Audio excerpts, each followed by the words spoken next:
Welcome, dear friends, to a touching tale of an enduring power of love, sacrifice, and second chances. Enjoy the story. The early June sunshine crept through Walter Brooks's bedroom window, casting a warm glow across his weathered face. At 75, most mornings were a struggle of creaking joints and aching muscles, but today felt different. He sat up in bed, surprising himself with the ease of movement. "Well, would you look at that?" he muttered, flexing his fingers experimentally. "Might just be the day, Scout." The elderly German shepherd lifted his head from his bed in the corner, tail thumping hopefully against the floor. He'd been Walter's constant companion since Michael had brought him home as a puppy 15 years ago. Now they were both old men, keeping each other company in the quiet house. Walter's eyes drifted to the can of paint sitting in the corner of his room. He'd bought it months ago, determined to fix up Michael's grave. But his health hadn't cooperated. The cemetery fence needed painting, the gate hung crooked, and the whole thing needed straightening. 10 years was too long to let it go. But then again, 10 years felt like yesterday when it came to losing a child. As he made his morning coffee, memories flooded back. The day they'd first seen Michael at Happy Hills Orphanage. He and Jennifer had been married 20 years by then, their dreams of children fading with each passing year. They'd finally decided to adopt, though Walter had been nervous about taking on an older child. "Look at that one, Walt," Jennifer had whispered, pointing to a thin boy sitting alone while other children played. "He looks so lost." The director had explained Michael's situation.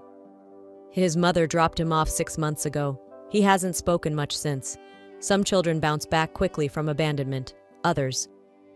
Walter remembered how his heart had clenched at the sight of those solemn brown eyes. They'd taken Michael home 2 months later, and it had taken a full year before the boy had finally asked the question that had clearly been haunting him. "You won't ever send me back, will you?" Walter had made a promise that day, one he'd kept until the end. Michael had grown into a fine young man, top of his class, military academy graduate, their pride and joy. But war and its aftermath had taken their toll, and cancer had done what enemy fire couldn't. Jennifer hadn't lasted long after that. "A mother's not meant to outlive her child," she'd said near the end. Walter understood. He just wished she'd held on a little longer. The house felt mighty big for one old man and his dog. He finished his coffee and looked out at the perfect summer morning. "What do you say, Scout? Feel up to a walk to see our people?" Scout's answer was to trot to the door, arthritic tail wagging. Walter gathered his supplies: paint, brushes, a few basic tools. It wasn't much, but it was a start. The cemetery lay on the other side of Mill Creek Village, a good mile's walk, but today his legs felt strong enough for the journey. Mill Creek Village hadn't changed much in the 50 years Walter had called it home. The same families occupied the same houses, their grandchildren playing in the same yards where their parents had once played. It was the kind of place where everyone knew everyone, where a stranger's presence was noted and discussed over coffee fences and back porches. As Walter and Scout made their slow way down Maple Street, familiar faces called out greetings. "Morning, Walt! Heading to the cemetery?" Old Joe Peterson waved from his porch swing.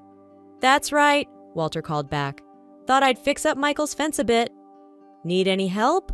Walter shook his head, smiling. "Thanks, Joe, but this is something I need to do myself." They'd gone another block when Dorothy Miller hurried out of her garden, wiping earth-stained hands on her apron. Dorothy had been Jennifer's best friend, and her concerned frown was so like Jennifer's that it made Walter's heart ache.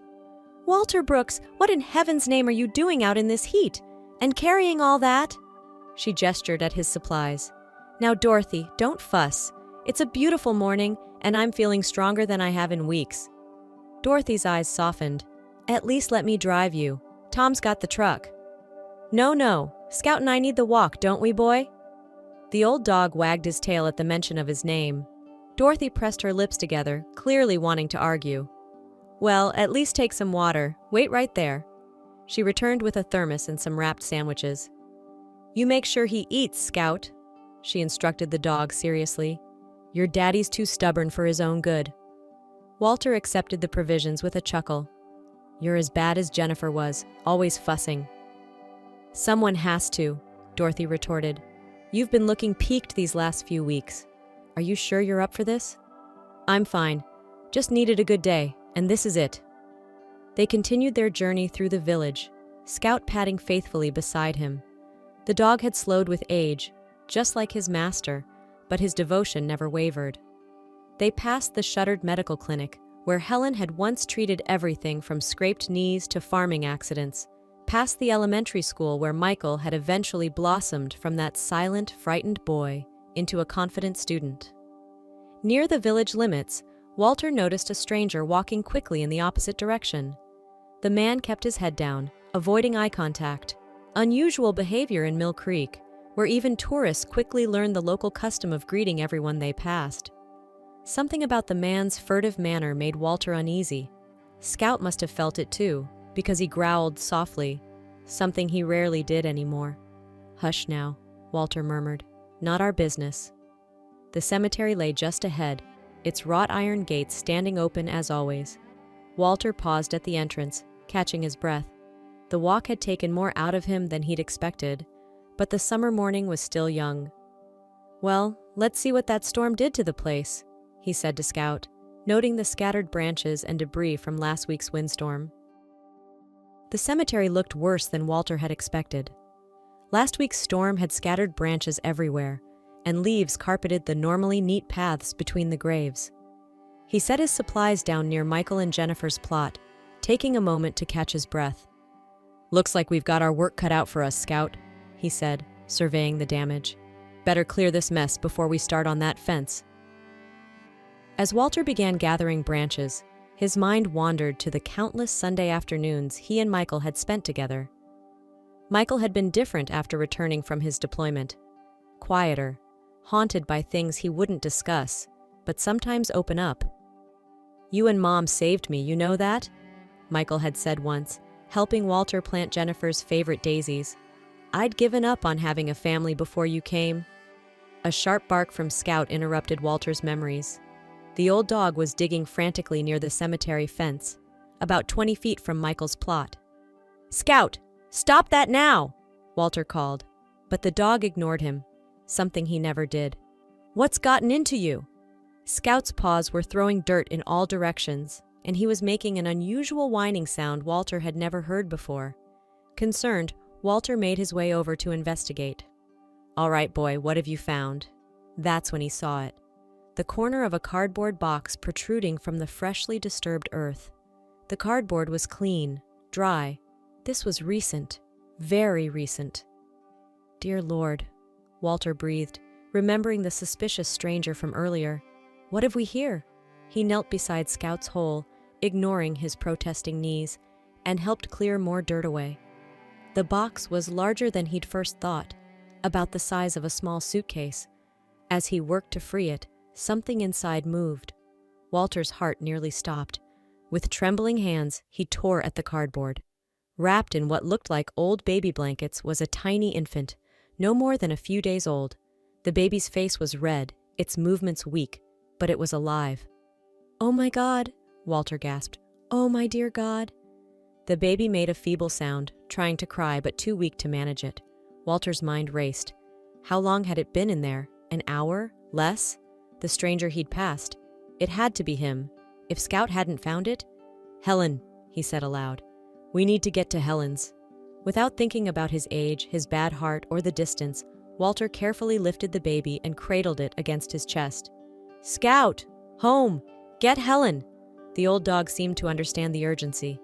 He took off down the path faster than Walter had seen him move in years, barking with purpose. Walter followed as quickly as he could, his chest burning with each step. The baby felt so light in his arms, so fragile. He thought of Michael, of that scared little boy in the orphanage, of another child thrown away by those who should have protected them. "Hold on, little one," he whispered, forcing his legs to keep moving. "Just hold on. We're going to get you help." Walter's lungs felt like they were on fire, but he kept moving. The morning sun that had seemed so pleasant earlier now beat down mercilessly as he hurried along the village road. The baby in his arms made occasional weak movements, each one spurring him to go faster, despite the protest of his aging body. Ahead, he could hear Scout's desperate barking growing more distant. The old dog was alerting the whole village, doing his part to save this tiny life. Walter had never been more grateful for his faithful companion's intelligence. "Almost there, little one," he wheezed. "Just hold on." Helen's house came into view, a neat white cottage with a well-tended garden. Scout was already there, barking frantically at the front door. Walter could see Helen emerging, confusion turning to alarm as she spotted him approaching with his precious burden. "Walter Brooks, what on earth?" Helen started. Then her professional instincts kicked in as she saw what he carried. "Tom, call an ambulance, now!"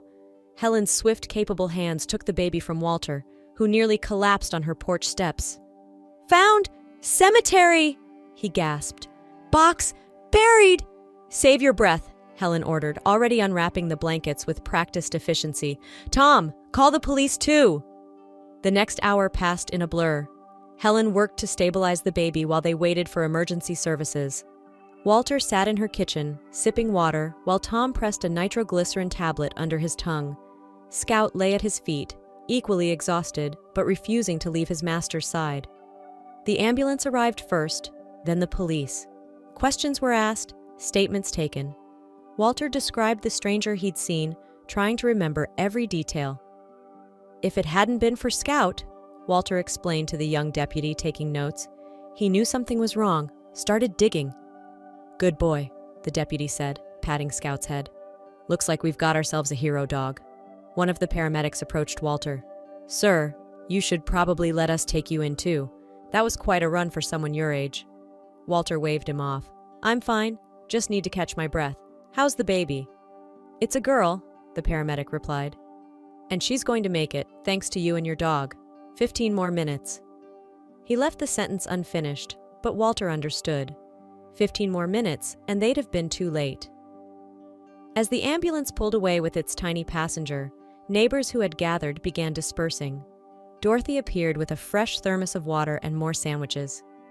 "You're staying with me tonight," she announced in a tone that brooked no argument.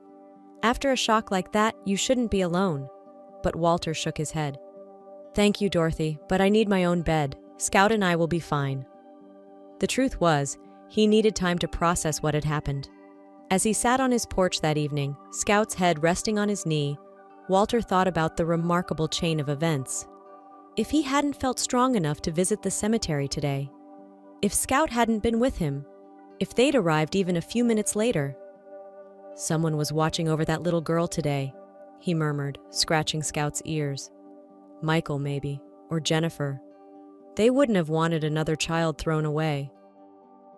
2 days after the cemetery incident, Walter was dozing in his armchair when a knock at the door roused him.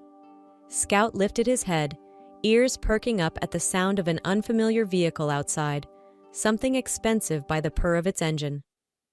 Walter made his way to the door slowly, his muscles still aching from his rescue run. On his porch stood a distinguished-looking man in his 60s, wearing a suit that probably cost more than Walter's monthly pension. "Mr. Brooks?" the stranger asked. "I'm Marcus Richardson. May I come in? It's about the baby you found." Walter studied him for a moment, then stepped aside. "Come on in. Scout, it's all right." The dog had risen to his feet, but relaxed at Walter's words. Marcus entered, carrying a large box and what appeared to be a briefcase. "Please sit down," Walter gestured to his well-worn couch. "Can I offer you some coffee?" "No, thank you." Marcus set the box on Walter's coffee table.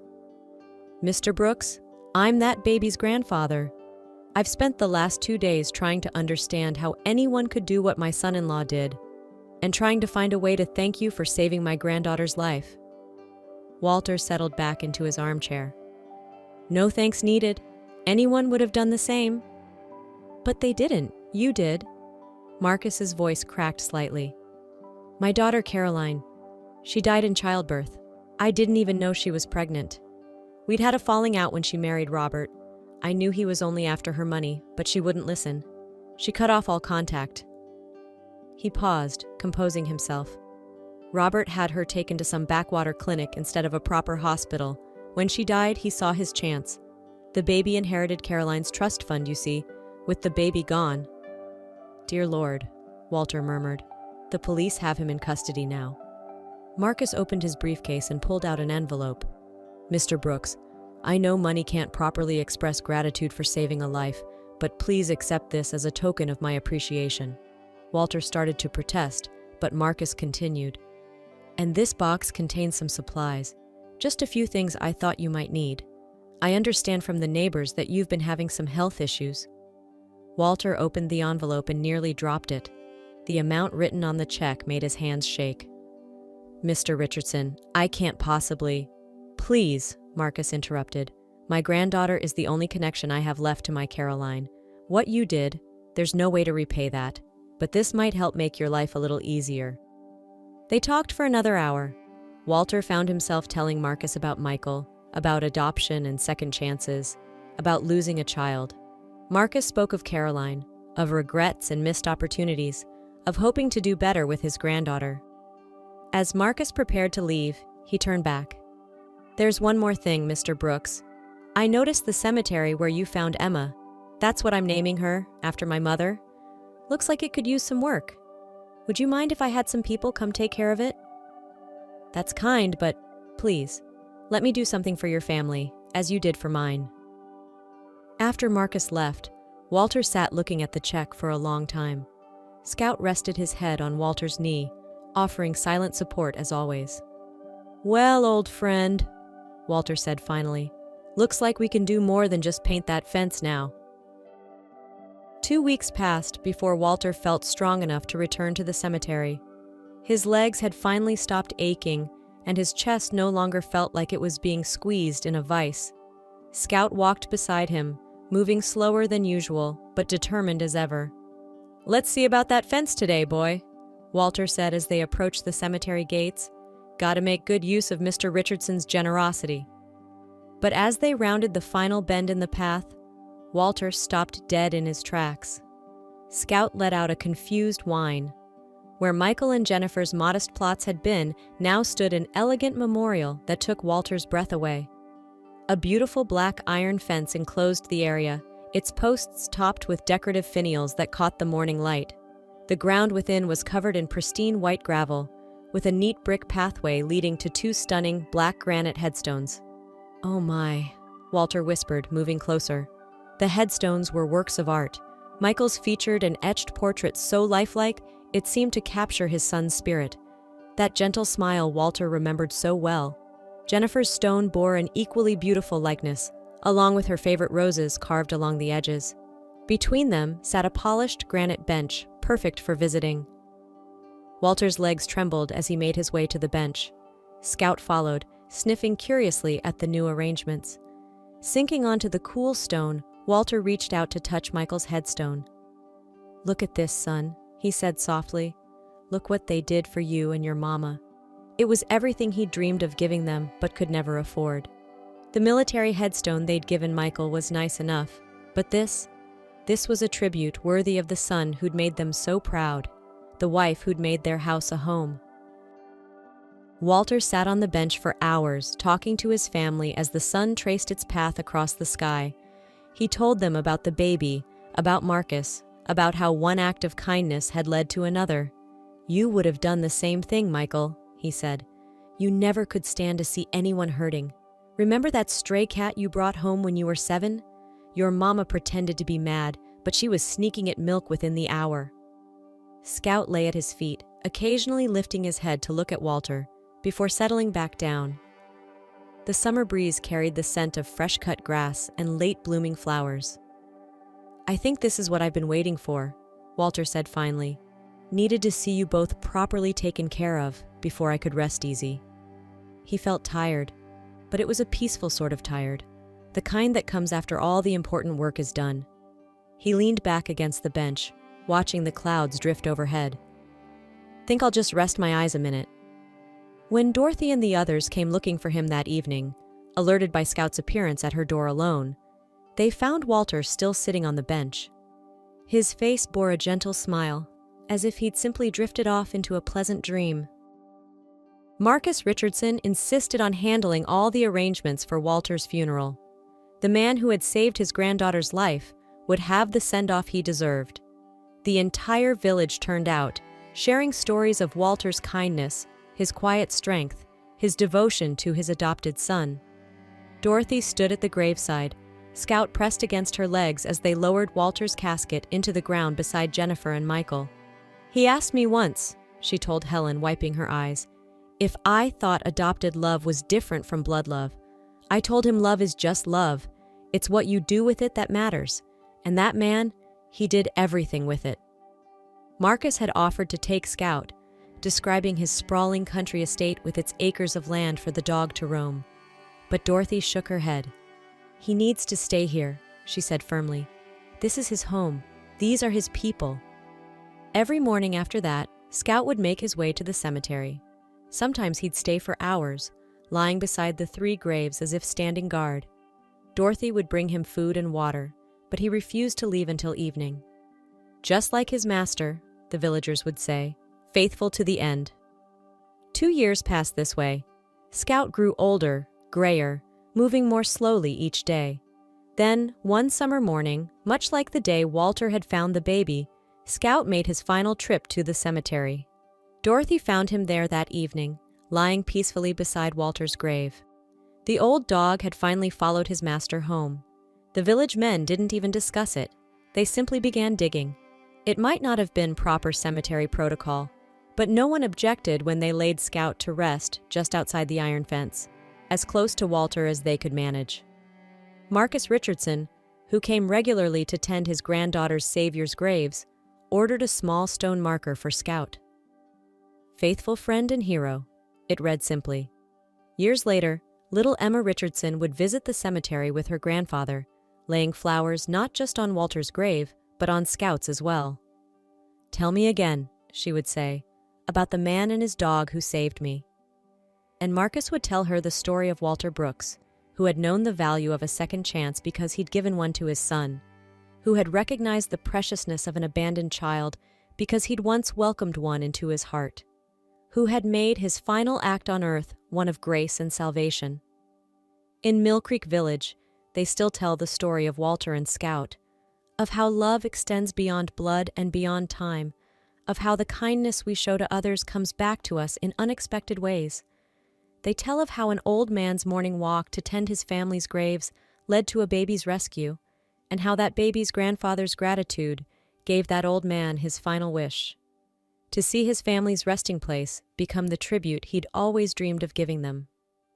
And if you visit the cemetery on a quiet summer evening when the sunset paints the granite stones in shades of gold and pink, you might just feel the presence of a man and his faithful dog, still watching over their family, still keeping their eternal vigil of love.